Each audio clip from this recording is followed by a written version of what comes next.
السلام علیکم ورحمۃ اللہ وبرکاتہ۔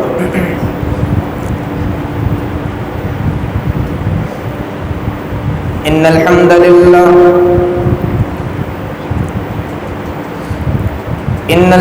للہ نحمده ونستعینه ونستغفره ونعوذ باللہ من شرور انفسنا ومن سیئات اعمالنا من يهده الله فلا مضل له ومن يضلل فلا هادي له ونشهد أن لا إله إلا الله وحده لا شريك له ونشهد أن محمدا عبده ورسوله اللهم صل على محمد وعلى آل محمد كما صليت على إبراهيم وعلى آل إبراهيم إنك حميد مجيد اللهم بارك على محمد وعلى آل محمد كما باركت على إبراهيم وعلى آل إبراهيم إنك حميد مجيد أما بعد فإن خير الحديث كتاب الله وخير الهدي هدي محمد صلى الله عليه وسلم وشر الأمور محدثاتها وكل محدثة بدعة وكل بدعة ضلالة وكل ضلالة في النار أعوذ بالله السميع العليم من الشيطان الرجيم بسم الله الرحمن الرحيم يا أيها الذين آمنوا اتقوا الله حق تقاته ولا تموتن إلا وأنتم مسلمون يا أيها الناس اتقوا ربكم الذي خلقكم من نفس واحدة وخلق منها زوجها وبث منهما رجالا كثيرا ونساء واتقوا الله الذي تساءلون به والأرحام إن الله كان عليكم رقيبا يا أيها الذين آمنوا اتقوا الله حق تقاته ولا تموتن إلا وأنتم مسلمون رب اشرح لي صدري ويسر لي أمري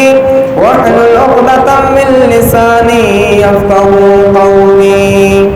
رب زدني علما رب زدني علما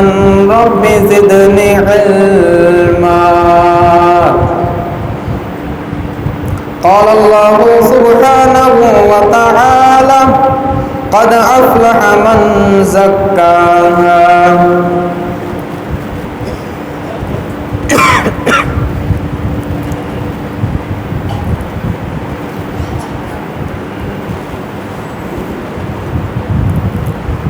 ہر قسم کی تعریفات بڑھائی کبریائی یکتائی تنہائی شہنشاہی بادشاہی اللہ تبارک و تعالیٰ کے لیے خاص ہے، جو اکیلا اس پوری کائنات کا خالق اور مالک ہے۔ بے شمار درود و سلام تمام انبیاء کرام پر، بالخصوص امام الانبیاء جناب محمد رسول اللہ صلی اللہ علیہ وسلم کی ذات گرامی پر۔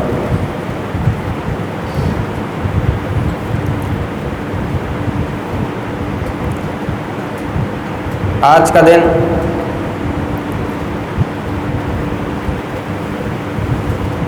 یہ سال کا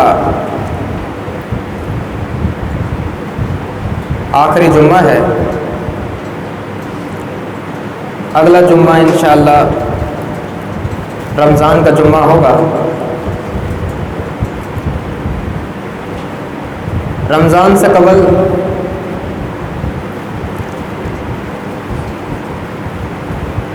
ہمیں کس چیز کی طرف توجہ دینی چاہیے، اس حوالے سے چند گزارشات آپ کے سامنے رکھنی ہے۔ اللہ تبارک و تعالی حق بات بیان کرنے کی توفیق عطا فرمائے اور اس پر مجھے اور آپ کو، ہم سب کو عمل کرنے کی توفیق عطا فرمائے۔ رمضان یہ رمض سے مشتق ہے، جس کا مطلب ہوتا ہے سورج کی تیز تپش سے ریت اور پتھر کا جل جانا۔ رمضان کی وجہ تسمیہ بھی یہی بیان کی گئی ہے۔ شیخ محمد بن یعقوب اور شیخ فضل بن حسن تبریسی اور عبد القادر جیلانی رحمۃ اللہ علیہم، یہ سب رمضان کی وجہ تسمیہ بیان کرتے ہوئے فرماتے ہیں کہ رمضان کو رمضان اس لیے کہا جاتا ہے کہ اس مہینے میں اللہ تبارک و تعالی کثرت سے اپنی رحمت نازل فرماتا ہے، کثرت کے ساتھ بندوں کو معاف کرتا ہے، ان کی بخششیں کرتا ہے۔ اس وجہ سے بندوں کے گناہ اللہ تبارک و تعالی جلا کر کے رکھ دیتا ہے۔ یہ مہینہ اللہ کو راضی کرنے کا مہینہ ہے، اپنے گناہوں کی توبہ کرنے کا مہینہ ہے، اور اس مہینے کی جو چند خصوصیات ہیں نبی علیہ الصلوۃ والسلام نے ان کے اجر میں بھی صرف ایک ہی بات بتائی کہ یہ بندے کے گناہوں کو ختم کر دیتا ہے۔ رمضان کے اندر سب سے خصوصی عمل اس میں روزے رکھے جاتے ہیں، جس کا حکم اللہ تبارک و تعالیٰ نے اس امت پر بھی فرض کیا اور پچھلی امتوں پر بھی اللہ تبارک و تعالیٰ نے روزوں کو فرض کیا تھا۔ نبی علیہ الصلوۃ والسلام نے روزے کا فائدہ بتاتے ہوئے فرمایا، من صام رمضان ایمانا و احتسابا، جو شخص رمضان کے مہینے میں روزہ رکھتا ہے ایمان کے ساتھ، احتساب کے ساتھ، ثواب کی امید رکھتے ہوئے، غفر لہ ما تقدم من ذنبہ، اس کے پچھلے تمام گناہوں کو معاف کر دیا جاتا ہے۔ دوسرا خصوصی عمل، اس مہینے میں تراویح کا اہتمام کیا جاتا ہے، قیام اللیل کیا جاتا ہے۔ اس کے فائدے میں بھی اللہ کے نبی نے یہی بات ذکر فرمائی، من قام رمضان ایمانا و احتسابا، جو رمضان کے مہینے میں قیام کرتا ہے ایمان کے ساتھ، احتساب کے ساتھ، غفر لہ ما تقدم من ذنبہ، اس کے بھی تمام پچھلے گناہوں کو معاف کر دیا جاتا ہے۔ پھر اس مہینے کے آخری عشرے کے اندر لیلۃ القدر کو تلاش کیا جاتا ہے، جو اس رات کو پا لے، اس کے اندر قیام کر لے، اس کے اجر میں بھی نبی علیہ الصلوۃ والسلام نے یہی جملے ارشاد فرمائے، من قام لیلۃ القدر ایمانا و احتسابا غفر لہ ما تقدم من ذنبہ، جو لیلۃ القدر کا قیام کرتا ہے اللہ تبارک و تعالیٰ اس کے بھی پچھلے تمام گناہوں کو معاف کر دیتا ہے۔ یعنی یہ مہینہ اللہ تبارک و تعالیٰ نے خاص اپنی مغفرت کے لیے، بندوں کو معاف کرنے کے لیے خاص کر دیا ہے۔ اس کے اندر اعمال، اس کے اندر نیکیوں کو بندوں کے لیے آسان کر دیا۔ عام دنوں میں بندہ یہ بہانہ لگاتا ہے کہ مجھے شیطان بہکاتا ہے، شیطان کا حملہ ہم پر حاوی ہے، اس وجہ سے ہم نماز نہیں پڑھ سکتے۔ اور ایک مسلمان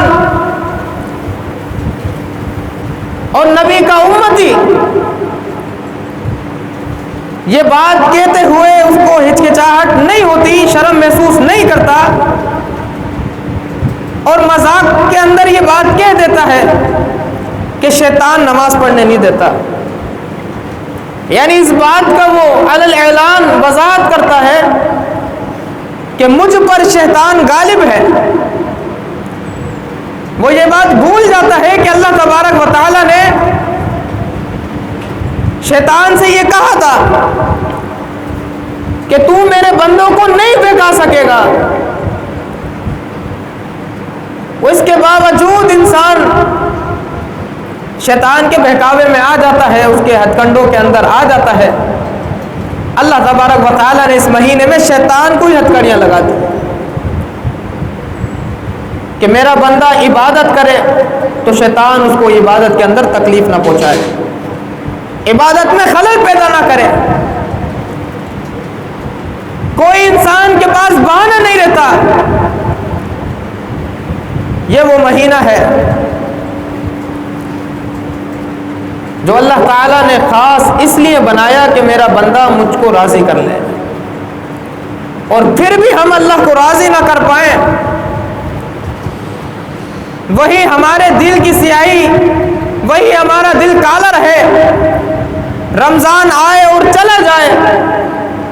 کوئی ہم اس سے فائدہ حاصل نہ کر سکے،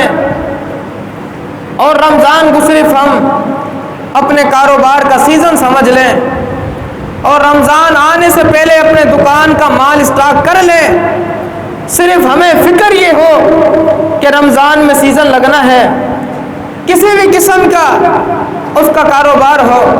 وہ صرف اپنے کاروبار کی سوچ رکھ کر رمضان کی تیاری تو کرتا ہے، لیکن رمضان کے اصل مقصد کو بھول جاتا ہے کہ یہ رمضان ہمارے لیے کیا پیغام لے کر آتا ہے۔ رمضان کی راتوں کو کاروبار میں خرچ کر دیتا ہے،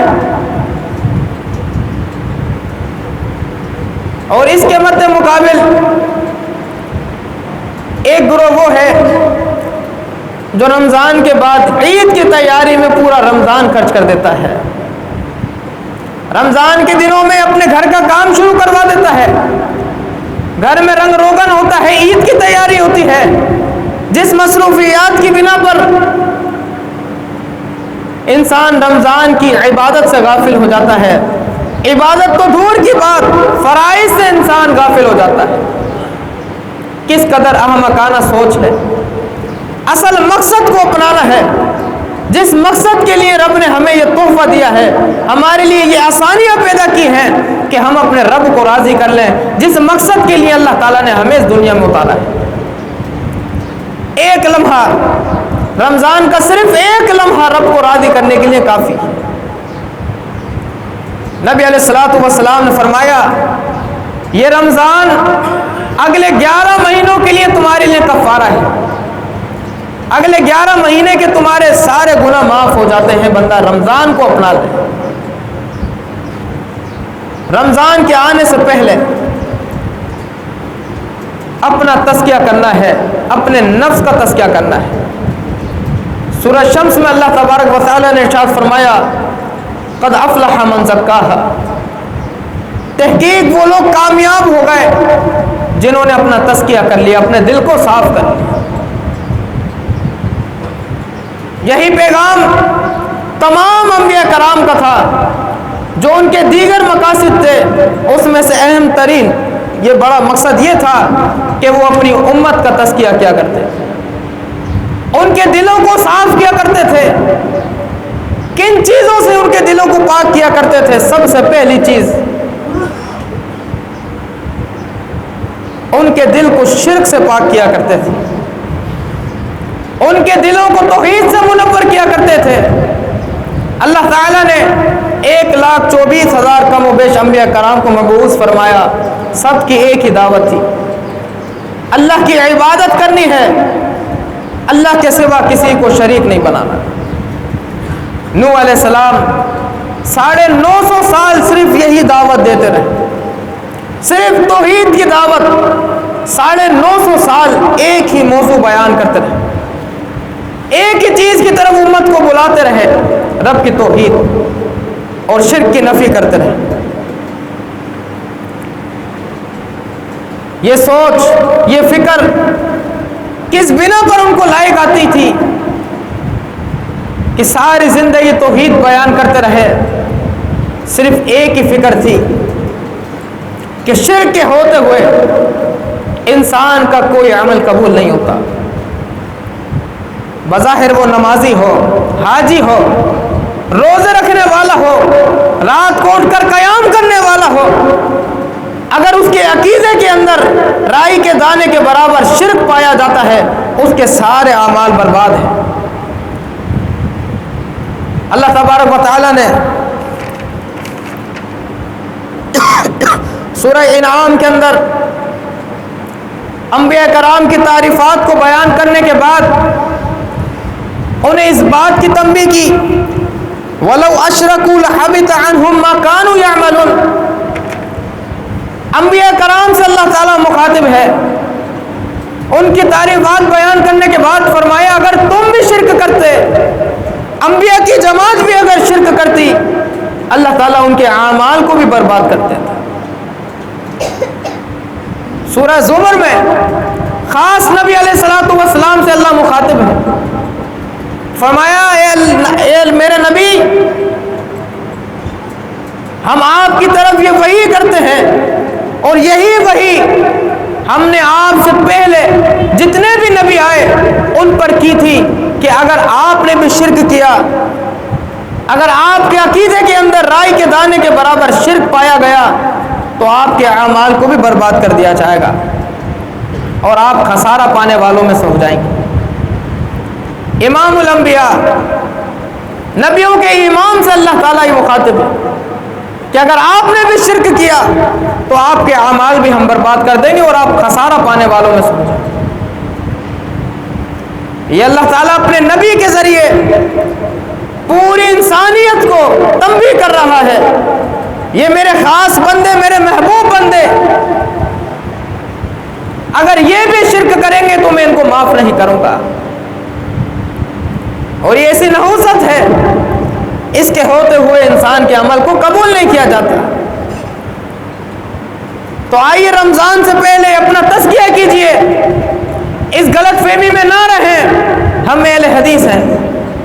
ہم شرک نہیں کر سکتے۔ اپنے عقیدے کو چیک کیجئے، تزکیہ کیجئے، اپنے بچوں کی تربیت کیجئے، اپنے بچوں کے عقائد کو دیکھیے، ان کا اٹھنا بیٹھنا دیکھیے، کہیں ان کے گلوں میں تعویذ تو نہیں لٹک رہے، ان کی کلائیوں میں دھاگے تو نہیں بندھے ہوئے، ان کے عقیدے کو پرکھیے، ان کا اٹھنا بیٹھنا دیکھیے۔ آج اہل حدیث کے گھروں کے اندر ان کی دیواروں پر نشق و نگار تعویذ لٹکے ہوئے نظر آتے ہیں۔ یہ سب جہالت کی ایک شکل ہے کہ آج ہمارے گھروں میں بھی یہ نحوست پہنچ چکی ہے۔ آپ کو یہ مسلک مبارک ہے کہ اللہ تعالیٰ نے آپ کو وہ عقیدہ دیا ہے کہ آپ دوسروں کو سمجھانے والے ہیں، دوسروں کو توحید کی دعوت دینے والے ہیں۔ اگر ہمارے گھروں میں یہ نحوست آ جائے گی تو پھر اس امت کو شرک سے کون بچائے گا؟ کون سا گروہ آج ایسا موجود ہے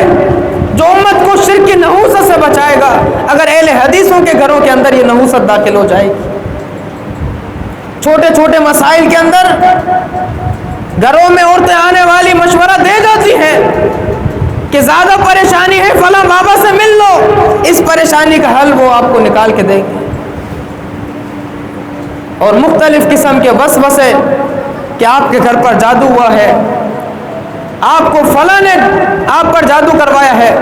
اس طرح کے وسوسے ڈال کر ہمارے گھر کی خواتین کے ذہن کو خراب کیا جاتا ہے۔ ان کی تربیت ہمیں کرنی ہے، ان کی ذہن سازی ہمیں کرنی ہے، ان کا تزکیہ ہمیں کرنا ہے، ان کا عقیدہ بنائیے کہ اللہ کے سوا کوئی پریشانی نہیں دیتا اور اس پریشانی کو ختم کرنے والی ذات بھی رب رحمان ہے۔ شرک سے اپنے آپ کو بھی بچائیے، اپنے گھر والوں کو بچائیے، اپنے دوستوں کو بچائیے۔ رمضان سے پہلے اپنا تزکیہ کیجئے، اپنے عقائد کو پرکھیے، اپنے اقوال کو پرکھیے، اپنے افعال کو پرکھیے۔ کہیں ہمارے اعمال میں، ہمارے عقائد میں، ہمارے اقوال میں کوئی شرک تو نہیں کہ ہم سارا مہینہ بھوک پیاس روزہ بھی رکھیں، گرمی کی شدت برداشت بھی کریں اور وہ ہماری ساری محنت ضائع ہو کر رہ جائے۔ دوسری چیز جس کا ہمیں تزکیہ کرنا ہے وہ ہے ریاکاری، جسے چھوٹا شرک کہا گیا ہے۔ یہ ریاکاری اس قدر خطرناک بیماری ہے کہ نبی علیہ الصلوۃ والسلام نے فرمایا یہ اعمال کو، نیک اعمال کو اس طرح کھا جاتی ہے جیسے آگ لکڑی کو کھا جاتی ہے۔ دیکھتے دیکھتے وہ لکڑی کب راکھ بن جاتی ہے ہمیں پتہ نہیں چلتا۔ اسی طرح یہ ریاکاری ہمارے اعمال کو تباہ و برباد کر دیتی ہے، راکھ بنا دیتی ہے۔ بظاہر ہم یہ سمجھ رہے ہوتے ہیں کہ ہم سیدھے راستے پر ہیں، ہم نمازی بھی ہیں، ہم حاجی بھی ہیں، روزے رکھنے والے ہیں، تہجد کا اہتمام کرنے والے ہیں، تبلیغ کرنے والے ہیں، لوگوں کو سمجھانے والے ہیں، عالم ہیں، حافظ ہیں۔ بظاہر ہماری یہ سوچ ہوتی ہے، لیکن اگر یہ ریاکاری ہمارے اندر داخل ہو گئی تو یہ ہمارے اعمال کو ایسے کھا جاتی ہے جیسے آگ لکڑی کو کھا جاتی ہے۔ ہر وقت رب سے پناہ مانگنی چاہیے، اپنی نیت کو درست کرنا چاہیے، ہر عمل کے اندر اخلاص کو مقدم رکھنا چاہیے۔ قیامت کے دن اللہ تعالیٰ کافروں کو جہنم میں سب سے پہلے نہیں ڈالے گا، سب سے پہلے ریاکاروں کو جہنم میں ڈالے گا۔ ریاکاروں کو جہنم میں نہیں ڈالے گا بلکہ ریاکاروں سے جہنم کا ایندھن ریاکاروں کو بنایا جائے گا، ان سے جہنم کی آگ کو سلکایا جائے گا۔ اور وہ ریاکار کون ہوں گے؟ وہ عالم دین ہوں گے، قرآن کے حافظ ہوں گے، قرآن کے عالم ہوں گے، مجاہد ہوں گے، رب کی راہ میں جہاد کرنے والے ہوں گے، سخی ہوں گے، رب کی راہ میں خوب خرچ کرنے والے ہوں گے، مساجد کی تعمیرات کروانے والے ہوں گے۔ لیکن ان کا گناہ کیا ہوگا؟ انہوں کے عمل تو بڑے تھے لیکن اخلاص نہیں تھا، ان کے عمل کے اندر ریاکاری موجود تھی۔ اپنی نیت کو درست کیجئے۔ آپ قرآن حافظ ہیں، آپ کو تراویح پڑھانی ہے، آپ اپنی نیت کو دیکھیے، کہیں ہماری نیت میں ریاکاری تو نہیں، کہیں اپنی آواز سے لوگوں کا دل جیتنا مقصود تو نہیں۔ اپنے اندر اخلاص پیدا کیجئے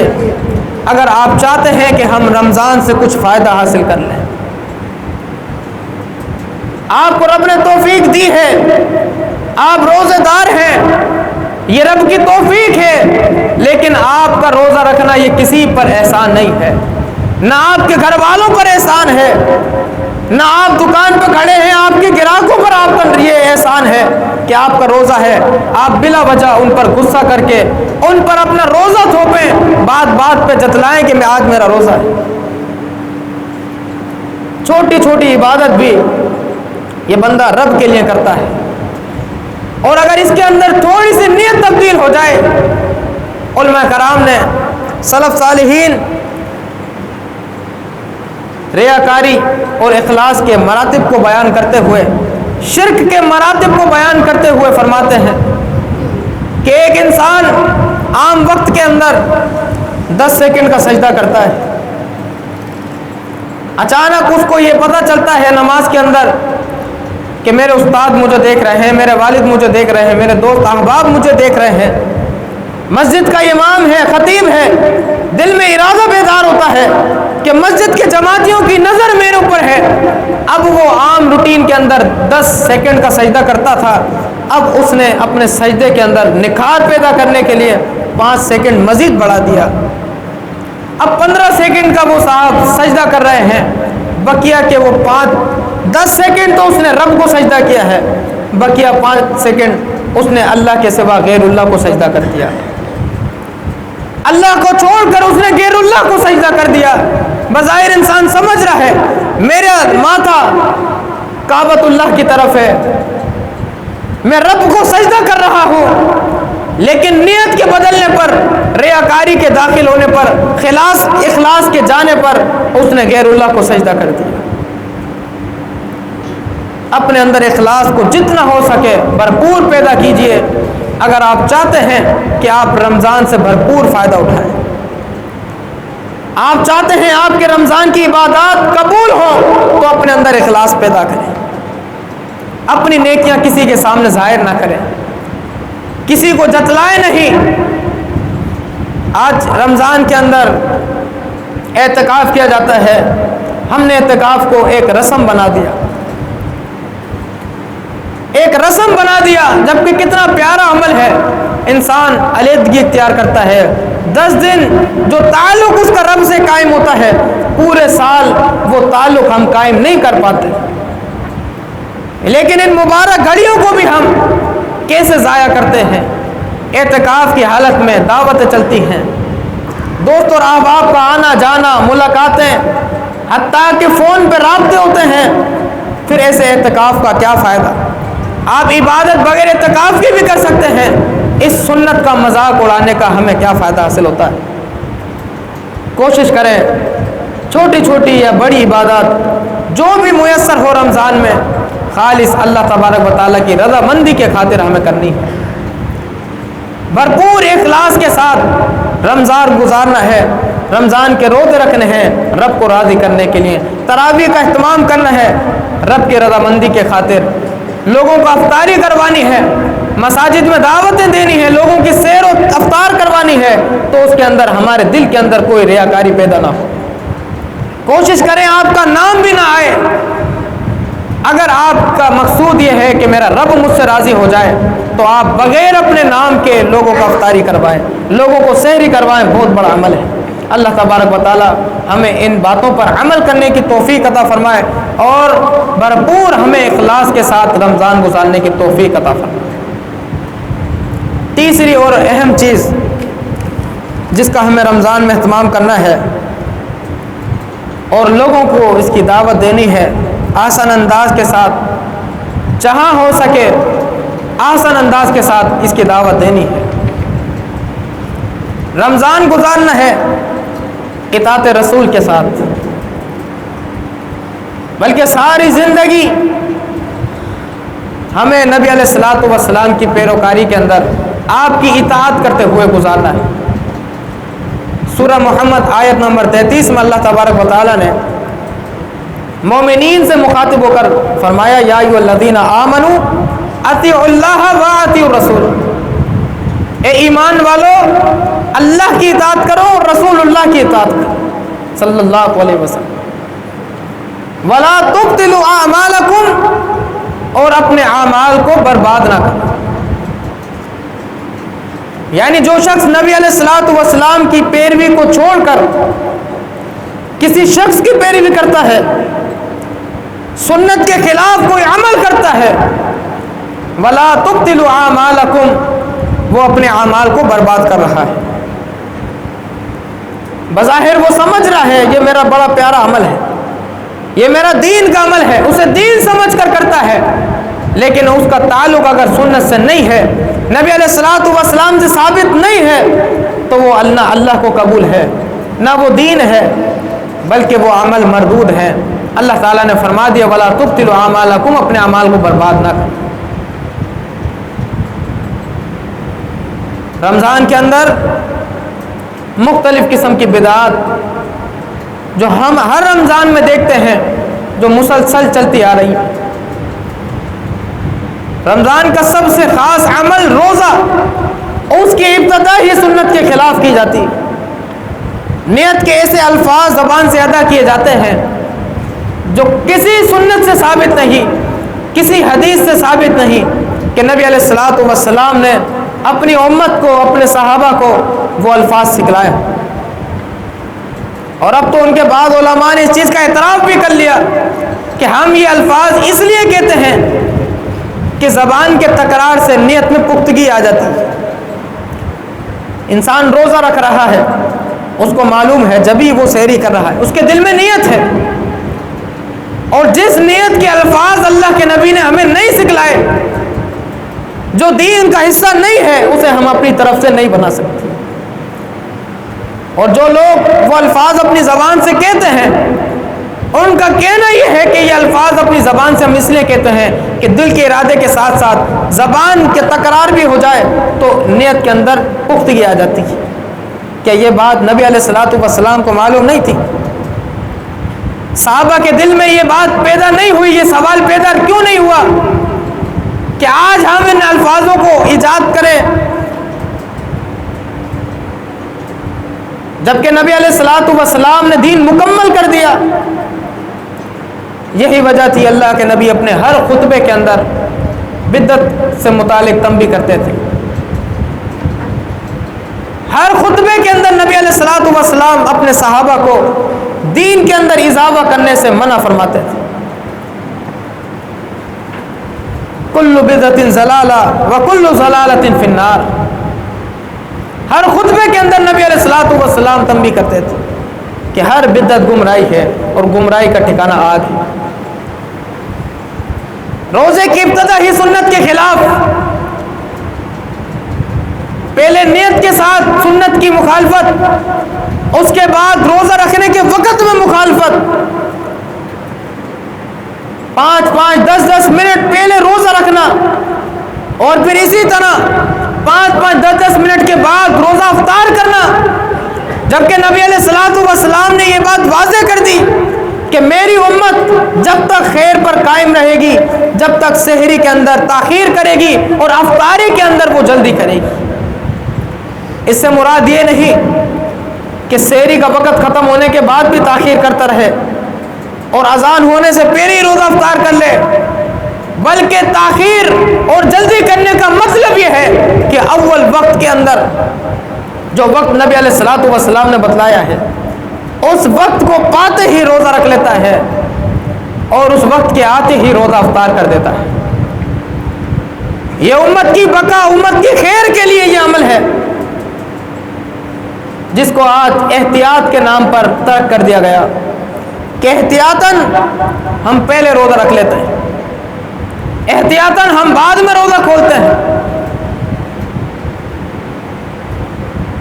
کیا اس بات کا نبی علیہ الصلوۃ والسلام کو علم نہیں تھا کہ نبی علیہ الصلوۃ والسلام صحابہ کو بتا جاتے کہ احتیاطاً اس دور کے اندر جس دور میں یہ سہولیات وقت بتانے کے اعلیٰ یہ گھڑیاں موجود نہیں تھی، اس موقع پہ بھی نبی علیہ الصلوۃ والسلام نے احتیاط کی بنا پر پہلے روزہ رکھنے کا حکم نہیں دیا۔ آج گھڑیاں موجود ہیں، الارم موجود ہیں، ایسے ایسے الارم کہ بندے کے جیب کے اندر 24 گھنٹے موجود کہ وہ فوراً اس کو بتا دیتے ہیں کہ اب روزہ رکھنے کا وقت ہو گیا، اب روزہ کھولنے کا وقت ہو گیا۔ اس کے باوجود آج ہم احتیاط کے نام پر ایک سنت کو، جس سنت کو نبی علیہ الصلوۃ والسلام نے امت کا خیر کہا، آج اس سنت کو ہم ترک کر دیں۔ روزے کی ابتدا سنت کے خلاف، روزے کے اختتام سنت کے خلاف۔ آپ بتائیں پھر یہ ہمارے اعمال، یہ ہمارے روزے کیسے قبول ہوں گے؟ کس قدر وہ سنگین عمل ہوگا، کیا معاملہ ہوگا، کس قدر سنگین وہ منظر ہوگا۔ حوض کوثر پر نبی علیہ الصلوۃ والسلام اپنی امت کو دیکھ کر ان کی طرف لپکیں گے، وہ امت نبی علیہ الصلوۃ والسلام کی طرف لپکے گی اور اچانک دیوار ایک حائل کر دی جائے گی۔ اللہ کے نبی پوچھیں گے یہ دیوار کیوں حائل کی گئی، یہ میرے امتی ہے۔ اللہ کے نبی ان کو کیسے پہچانیں گے کہ وہ ہمارے امتی ہے؟ ان کے وضو کے اعضاء سے، ان کے نماز کے اعضاء سے وہ چمک رہے ہوں گے، یعنی وہ نمازی بھی ہوں گے، اللہ کی عبادت گزار ہوں گے، اس کے باوجود دیوار حائل کر دی جائے گی۔ اور جب نبی علیہ الصلوۃ والسلام پوچھیں گے کہ یہ دیوار کیوں حائل کی گئی، یہ میرے امتی ہے، انہیں میرے پاس لایا جائے۔ وہ امتی جس کے لیے نبی علیہ الصلوۃ والسلام جب ساری انسانیت، سارے انبیاء کرام نفسی نفسی کہہ رہے ہوں گے، نبی علیہ الصلوۃ والسلام پوری کائنات کے اندر وہ انسان ہوں گے جو امتی امتی کا نعرہ بلند کریں گے۔ اس قدر امت سے محبت کرنے والی ہستی جب یہ معاملہ دیکھے گی کہ میرے اور امت کے درمیان ایک دیوار کو حائل کر دیا گیا، فرشتے بتائیں گے اللہ کے نبی آپ کے جانے کے بعد انہوں نے آپ کے دین کے اندر تبدیلی کر دی تھی، آپ کا دین بدل دیا تھا، آپ کی سنت کے اندر تبدیلیاں کر دی تھی۔ وہی امتی، وہی نبی جو امتی امتی کا نعرہ بلند کر رہا ہوگا، وہی امتی یہ بات سننے کے بعد یہ اعلان کرے گا سوکن سوکن لما غیر آبادی، ان سے میری دوری کر دو، انہیں مجھ سے دفع کر دو۔ یہ وہ لوگ ہیں جنہوں نے میرے جانے کے بعد میرے دین میں تبدیلی کر دی تھی۔ یہ ہے بدعت کی نحوست۔ بظاہر انسان بہت اچھا عمل سمجھتا ہے، لیکن وہ دین کا اس پر مہر نہیں ہوتی، اس بنا پر نبی علیہ الصلوۃ والسلام اپنے سے جدا کر دیں گے۔ اس سے بڑا کوئی بدبخت انسان، بد نصیب انسان ہوگا جسے نبی علیہ الصلوۃ والسلام سوکن سوکن کے جملے کہیں۔ دیکھیے اپنے اعمال، قرآن موجود ہے، احادیث موجود ہیں، احادیث کے تراجم موجود ہیں۔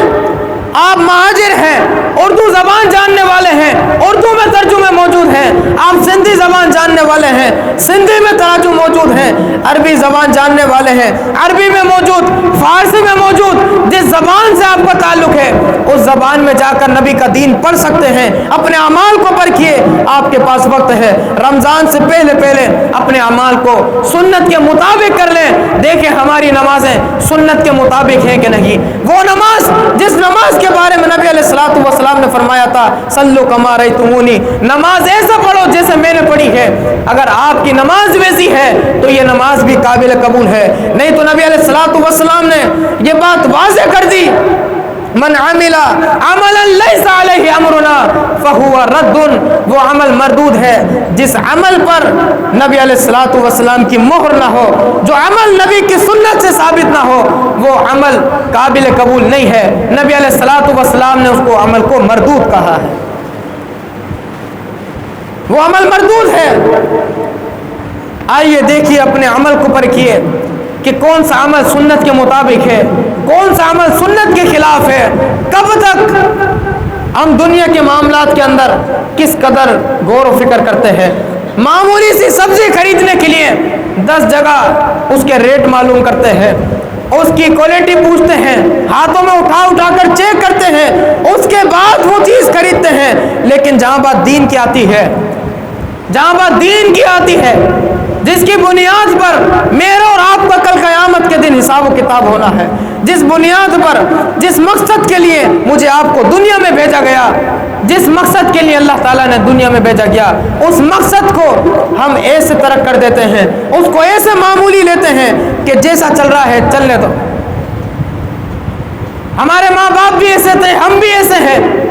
ہمارے آبا و اجداد ایسے تھے، اس لیے ہم ایسے ہیں۔ کب تک یہ باتیں چلیں گی؟ آئیے دیکھیے، اپنے دین کو پرکھیے، کتاب و سنت کا مطالعہ کیجئے، سوالات کیجئے، اپنے علماء سے پوچھئے، یہ عمل جو آپ ہمیں بتاتے ہیں اس کا ریفرنس بتائیے، کتاب و سنت سے ہمیں بتائیے۔ اپنی بات نہ کریں، کسی اشخاص کی بات نہ کریں، وہ بات بتائیں جو اللہ نے بتائی ہے، جو اللہ کے رسول نے بتائی ہے۔ اللہ تبارک و تعالی ہمیں کتاب و سنت پر عمل کرنے کی توفیق عطا فرمائے۔ وقت پورا ہو چکا ہے، آخری اور اہم ترین بات مختصر آپ کے سامنے بیان کر کے اپنی بات کو ختم کرتا ہوں کہ اپنے دل کو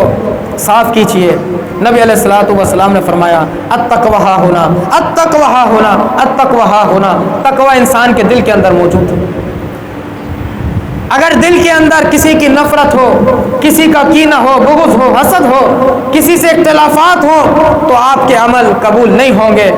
چاہے آپ پورا رمضان مسجد کی چوکھٹ بن جائیں، مسجد کی دیوار بن جائیں، روزوں کا اہتمام کریں، تہجد پڑھیں، تراویح پڑھیں، اعتکاف کریں، اگر آپ کا اپنے بھائی سے اختلاف ہے، ناراضگی ہے، اپنی بہن سے ناراضگی ہے، اپنے ماموں سے، چاچا سے ناراضگی ہے، آنا جانا بند ہے، تو نبی علیہ الصلوۃ والسلام نے یہ بات بالکل واضح بیان کر دی کہ جمعے کی رات انسان کے اعمال کو اللہ تبارک و تعالیٰ کے ہاں پیش کیا جاتا ہے، اور جس شخص نے قطع تعلقی کی ہوتی ہے اس کے عمل کو قبول نہیں کیا جاتا، چاہے وہ 5 ٹائم کا نمازی ہو، حاجی ہو، کتنا بڑا عمل کرنے والا ہو، اگر اس کا ایک بھی انسان سے اس کی ناراضگی ہے، اختلافات ہیں، آنا جانا بند ہے، قطع تعلقی ہے، بات چیت بند ہے، تو اس کے عمل قبول نہیں ہوں گے۔ اس بات کو اپنے ذہن میں محفوظ کر لیں، اس بات کو لکھ لیں اپنے پاس کہ چاہے رمضان پورا آپ گزار لیں، آپ کا رمضان جب تک قابل قبول نہیں ہوگا، آپ کے رمضان کی عبادت جب تک قبول نہیں ہوگی جب تک آپ اپنے اختلافات ختم نہ کر لیں، اور اس بات کے انتظار میں نہ رہیں کہ سامنے والا میرے پاس معافی مانگنے آئے، کیونکہ نبی علیہ الصلوۃ والسلام نے یہ بات بھی واضح کر دی، خیرہم الذی یبدأ بالسلام، صلح کرنے والا بہترین انسان ہے۔ اب فیصلہ آپ کے ہاتھ میں، جسے نبی علیہ الصلوۃ والسلام نے بہتر کہا ہے، اگر آپ کو وہ بننا ہے تو آج ہی اس کو اپنے گلے سے لگائیں جس سے آپ کے اختلافات ہیں، آپ کا بھائی ہے، رشتہ دار ہے، پڑوسی ہے، آج ہی اس کے پیروں میں گر جائیں اگر آپ چاہتے ہیں کہ آپ کی رمضان کی عبادت قبول ہو۔ اور انسان جب حج پہ جاتا ہے تو اس چیز کو بڑا مد نظر رکھتا ہے، کیونکہ اس کو پتہ ہوتا ہے کہ حج انسان مشکل سے کرتا ہے، اتنا خرچہ ہوتا ہے، اسے یہ فکر ہوتی ہے کہ کہیں یہ میرا حج ضائع نہ ہو جائے، ایک ایک کے گھر پہ جاتا ہے، معافیاں مانگتا ہے، فیس بک پر اسٹیٹس لگاتا ہے، لوگوں کو میسج کرتا ہے اگر مجھ سے کوئی غلطی ہو گئی ہو تو مجھے معاف کر دو۔ یعنی ہمیں پتہ ہے کہ اگر ہمارے کسی سے اختلافات ہوں، کسی سے ناراضگیاں ہوں، قطع تعلق ہو، ہمارے عمل قبول نہیں ہوں گے، یہ ہمیں معلوم ہے، تو پھر ہم جب روزانہ نماز پڑھنے آتے ہیں، جب یہ ہماری فکر کہاں چلی جاتی ہے کہ میں نماز تو پڑھنے آیا ہوں لیکن گھر بھائی سے لڑ کے آیا ہوں، اور ایک ایک ہفتہ ہو گیا، ایک ایک مہینہ ہو گیا، سالہ سال ہو گئے، میں اپنے بھائی سے ناراض ہوں، آنا جانا بند ہے، اور روز نماز بھی پڑھنے آتا ہوں، اور نماز پڑھنے کے بعد اس چیز کی فکر نہیں کرتا کہ یہ میری نماز تو قبول ہی نہیں ہوئی، پورے ہفتے کی میری عبادت جب اللہ کے یہاں پیش کی جائے گی تو وہ تو مقبول ہوگی نہیں، مردود ہو جائے گی، یہ فکر ہماری اس وقت غائب ہو جاتی ہے۔ ہر لمحہ اپنے عمل کی قبولیت کے لیے فکر مند رہا کریں کہ جو بھی میں عمل کر رہا ہوں یہ اللہ کے یہاں قبول ہو جائیں، یہ اللہ کے یہاں قبول ہو جائیں۔ اس فکر کے ساتھ عبادت کیجیے، اللہ کو راضی کیجیے۔ اللہ تبارک و تعالیٰ مجھے اور آپ کو رمضان نصیب فرمائے، اور رمضان کے فائدے حاصل اللہ تبارک و تعالیٰ اس کی بھی توفیق عطا فرمائے، اور جتنی باتیں آج سنی اس پر عمل کرنے کی توفیق عطا فرمائے، آگے بیان کرنے کی توفیق عطا فرمائے۔ وما علینا الا البلاغ المبین۔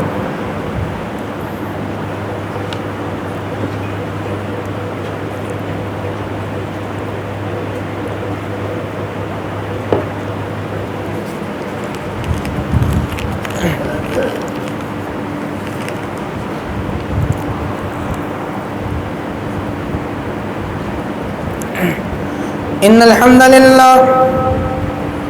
الحمد لله نحمده ونستعينه ونستغفره ونعوذ بالله من شرور أنفسنا ومن سيئات أعمالنا، من يهده الله فلا مضل له ومن يضلل فلا هادي له، ونشهد أن لا إله إلا الله وحده لا شريك له، ونشهد أن محمدا عبده ورسوله، أما بعد فإن خير الحديث كتاب الله، وخير الهدي هدي محمد صلى الله عليه وسلم، وشر الأمور محدثاتها وكل محدثة بدعة وكل بدعة ضلالة وكل ضلالة في النار۔ أعوذ بالله السميع العليم من الشيطان الرجيم، بسم الله الرحمن الرحيم، يا أيها الذين آمنوا اتقوا الله حق تقاته ولا تموتن إلا وأنتم مسلمون، يا أيها الناس اتقوا ربكم الذي خلقكم من نفس واحدة وخلق منها زوجها وبث منهما رجالا كثيرا ونساء، واتقوا الله الذي تساءلون به والأرحام، إن الله كان عليكم رقيبا، يا أيها الذين آمنوا اتقوا الله وقولوا قولا سديدا يصلح لكم أعمالكم ويغفر لكم ذنوبكم، يضركم ومن يطع الله ورسوله فقد فاز فوزا عظيما ربنا آتنا في الدنيا حسنة وفي الآخرة حسنة وقنا عذاب النار. دعا کی اپیل آئی ہے ہمارے جماعتی ساتھی محمد بھائی کی طرف سے. ان کے والد گرامی کی طبیعت ناساز ہے اور انہوں نے آپ بھائیوں سے دعا کی درخواست کی ہے. تمام ساتھی اپنے دعاؤں میں محمد بھائی کے والد صاحب کو یاد رکھیں. اللہ تبارک و تعالیٰ ان کو شفاء کاملہ عاجلہ عطا فرمائے. اور تمام جتنے بھی ہمارے مسلمان بھائی بیمار ہیں اللہ تبارک و تعالیٰ ان کی بیماری دور فرمائے, انہیں شفاء کاملہ عاجلہ عطا فرمائے. جو لوگ پریشان ہیں اللہ تعالیٰ ان کی پریشانی دور فرمائے. جو لوگ مجبور ہیں اللہ تعالیٰ ان کی مجبوری دور فرمائے. جو لوگ ظلم میں ہیں اللہ تعالیٰ ان کا ظلم دور فرمائے. اللہ تبارک و تعالیٰ ہم سب کا حامی و ناصر ہو. وما علینا الا البلاغ المبین.